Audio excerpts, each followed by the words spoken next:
Rent కట్టుకున్నా తమ ఇంట్లో ఉండనిచ్చే ఉదార హృదయులు ఎవరు? పేరెంట్స్. ఇదేదో రైమింగ్ కోసమో శ్లేష కోసమో చెబుతున్న మాట కాదు. నిజంగానే పేరెంట్స్ రెంట్ తీసుకోరు కదా పిల్లల దగ్గర.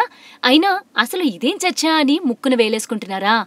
అయితే ఆగండి, ఈ విచిత్రమైన కేసు సంగతి తెలుసుకుంటే మీకు అంతా అర్థమవుతుంది. దేశ రాజధాని ఢిల్లీలో ఒక వృద్ధ దంపతుల జంట కోర్టును ఆశ్రయించింది. వాళ్లు తమని హింసిస్తున్నారంటూ సొంత పిల్లలపైనే కేసేశారు. అందుకే తమ కొడుకులిద్దరినీ తాము కష్టార్జితంతో కట్టుకున్న ఇళ్లలోంచి ఖాళీ చేయించాలని మొరపెట్టుకున్నారు. ఇది వినటానికే బాధగా ఉన్నా నిజం.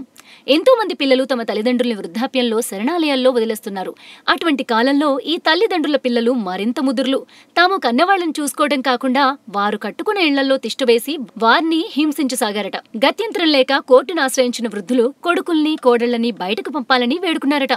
వరుసగా కింది కోర్టు, ఢిల్లీ హైకోర్టు కూడా తల్లిదండ్రులకి అనుకూలంగా తీర్పునిచ్చాయి. వాళ్లు తమ కష్టంతో కట్టుకున్న ఇళ్లలో పిల్లలు ఎట్టి పరిస్థితుల్లోనూ ఉండరాదని తేల్చి చెప్పాయి.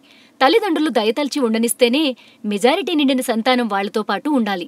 అంతేకాని పేరెంట్స్ ఇంట్లో రెంట్ పే చేయనక్కర్లేదన్నట్టు ఫ్రీగా తిష్టవేసే హక్కు లేదని తేల్చి చెప్పింది హైకోర్టు. నిజానికి భారతదేశంలో ఇప్పటికీ పేరెంట్స్ పిల్లల్ని బయటికి వెళ్లగొట్టే దారుణమైన స్థితి రాలేదు. కానీ చాలాసార్లు పిల్లలు తల్లిదండ్రుల్ని ఇంట్లోంచి పంపించేసి దుర్మార్గానికి ఒడిగడుతున్నారు.